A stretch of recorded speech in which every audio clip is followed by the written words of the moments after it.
It's been 9 years since Kaizer Chiefs last won a major trophy. In this video, I'll be explaining why the club has been unsuccessful for the past 10 years and why it is the fault of the club itself. So here are 5 decisions that Kaizer Chiefs has made over the past decade, which has put us in this unsuccessful position. Okay, let's start off hot. This is the worst decision Kaizer Chiefs has made over the past 10 years. Selling Maluleka to Mamelodi Sundowns in a potential title-winning season. We lost the league in 1920 because we sold Maluleka. Let me repeat. We lost the league because we sold Maluleka to Mamelodi Sundowns. Look, Maluleka, was he a star? He wasn't in my books. Was he replaceable? I'd say he was very replaceable. But in that 4-4-2, they made it on play that helicopter football. It was always Katande and Bakas or who's this guy and him, Maluleka, sharing the workload next to Katande, one of the two in that 4-4-2. And he was even sold to Sundowns, man. Sundowns doesn't buy 70% of the time. Sundowns doesn't buy players to improve the team.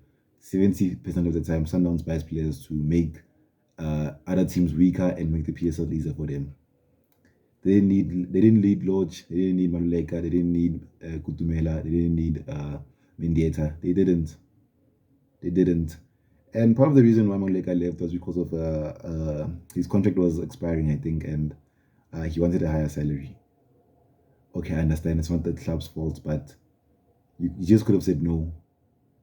You could, even if he wants a higher salary and you don't want to increase his salary, I understand.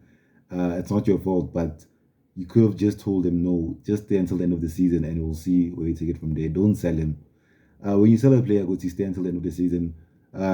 It's a 50-50. Some are professional, some are not. Some would go on strike, not train with the team, not refuse to play for the club. You see, and I don't think Maluleka is that type of player to throw his toys off the pram and say I'm getting for the team. I think would have won the league if Maluleka stayed. It's that simple, and it still haunts me to this day. Yeah, but that season we deserve to win the trophy. We deserve to win the league. It still haunts me to this day. So guys, we're ranking these decisions from like the worst decisions to the least worst. So number 2 is Gavin Hunt. Gavin Hunt was fired with no signings. He was given youngsters and a depressed team because the senior players, they didn't win the league the previous season, yabo. And then going into that season, they were low on confidence and they didn't want to play. You saw everybody was down that season. So the youngsters were introduced.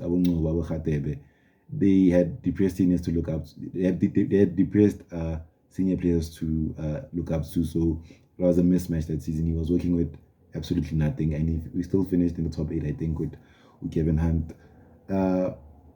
Honestly, I don't mind him being fired. It was harsh, but I understand where they're coming from. But my biggest problem was firing Hunt before a CAF Champions League final. You can't fire a coach before a major cup final. That will probably, if we won that cup with Gavin Hunt, it would have been the biggest achievement of his career by far. I don't care what you say. I don't care what you say. The footballing gods would in 2021 Spurs fired Jose Mourinho 2 days before the Carabao Cup final against Man City. Do you think the footballing gods would let you win? They won't let you win. You won't win. You won't win. So why is Gavin Hunt fired before a CAF Champions League final, the biggest game of his career, or the CAF semi-finals? It doesn't matter. We still would have won those semi-finals. I get Stuart Baxter. He's a legend of the club. He gave us so much happiness in the 2010s. But you have to respect. Let him finish his job. Let him finish what he started. We lost it badly with Stuart Baxter. He was a new coach. The club wasn't the same as it was in 2015. You don't just come in knocking the door and win that final. We were never going to win that final. We were never going to win. Never. So this still makes me angry to this day, Yabo. That we could have won a CAF Champions League and a Premier League. We were 2 fixes away from winning the CAF Champions League and the PSL. But the decisions that we made as a club cost us those trophies. So I'm still heartbroken about those 2 games. Look, guys, the third worst decision was keeping Steve Komphela for as long as he lasted. I was at 3 years or 2.5 years, I'm not sure. Look, man, it was never the right fit. It was never the right fit for Steve Komphela. Coaches at Kaizer Chiefs last 6 months on average since Steve Komphela left the club. Why was he given 3 years? He should have been fired quicker uh, than he was. Look, Steve Komphela, he had the squad. He had okay. We lost Mashamaite, we lost Umasango, but we still had the core of our team. We still had Uyeye, we still had Ushaba, and we still had uh, Tower and Masilela, and we signed Lucinda Kulu. He should have done better with that squad. Honestly, it was. I think we were the best team in South Africa at that point. Sundowns was close. Pirates was nowhere near being at our level in 2015. Look, it was not the right fit, man.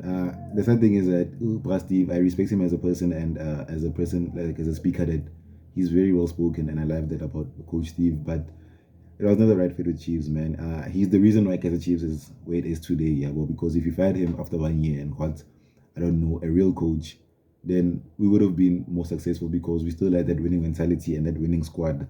Where well now most of our players right now have no idea of how to win a trophy. They have no idea what it's like to win a trophy.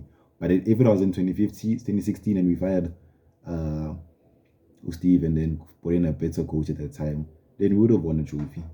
If Sundowns, okay, in his first season, he made it to two finals. Then the Telkom knockout final, we lost 3-1 to Sundowns, and the MTN 8 final, we lost 1-0 to Ajax Cape Town. And we finished number 4 with him. Okay, let's say Sundowns has that season next season, like the current Sundowns.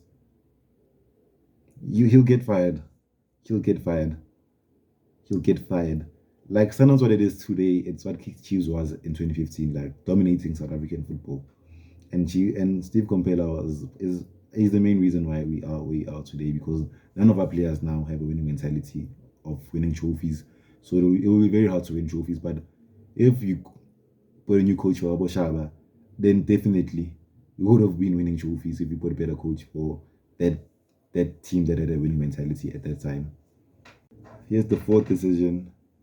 Here's the fourth worst decision Kaizer Chiefs has made that has brought the club backwards, was hiring Molefi Ntseki. Look, man, I told my friends when we hired this guy, go see what's his CV, what has he done in his career to earn the Kaizer Chiefs head coach role? Absolutely nothing. People will say, Atazwane also. No, Atazwane has been in the club since he retired. He's been here for about 20 years. Don't say me about Atazwane. He deserves to be the head coach, and then I think he'll be the head coach in about 2 or 3 years. He will. Ntegi was never the right fit, man. Like he bought the best out of Castillo, but that's not enough, man. He coached Bafana Bafana under 17 and was given the job at Bafana Bafana. He flopped. He was always gonna flop at Kaizer Chiefs. And I think I respect him as a person, but I think he was a nice guy. And you know what happens with nice guys? They always get exploited and disrespected. The players didn't respect Nseki, unfortunately. That's why he got fired. Look, we had Stuart Baxter and Atazwane in the, I think, the 21-22 and the 22-23 season. Those were very similar seasons. Finished number 4 or 5, went far in a few cup. We had a few cup runs in between. So it was very developmental seasons, those 2 seasons. And Abu Martin Dupree and these other signings that we have right now were being interrogated and getting that experience at the big club. So last season was a very big season for us. We should have won the MTN 8 there. It was a very big season for us. I think CAF was very easy to win. Unseki blew MTN 8, man. I think we should have beaten Sundowns. Should have beaten Sundowns, man, if he had better tactics. And if we face Sundowns Paris in the final, then it's a once-off derby.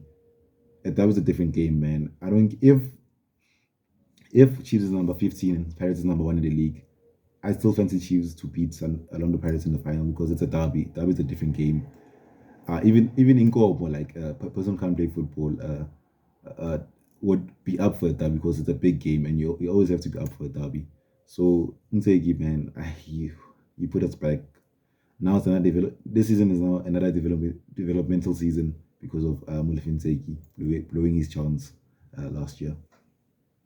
Okay, here's the last decision and the fifth worst decision that Kaizer Chiefs has made over the past 10 years, which has put us in this unsuccessful position. It was releasing a lot of players in 2022.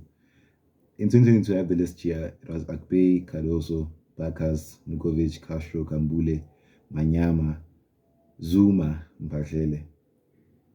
man, boy, you have leaders there. You have like players who will be very useful even today.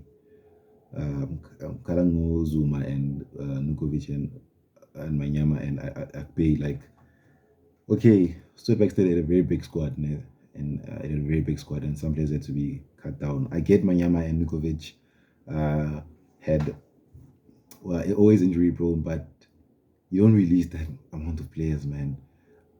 To rebuild, you can't rebuild with just youngsters. I've never seen a team of youngsters win a tournament. I've never seen a team of youngsters win uh, the CAF Champions League or the UEFA Champions League.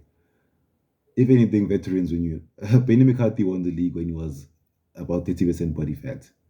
Benny McCarthy. So releasing those players, I think Manyama, Akpay, and Nukovic, that was the core of the team.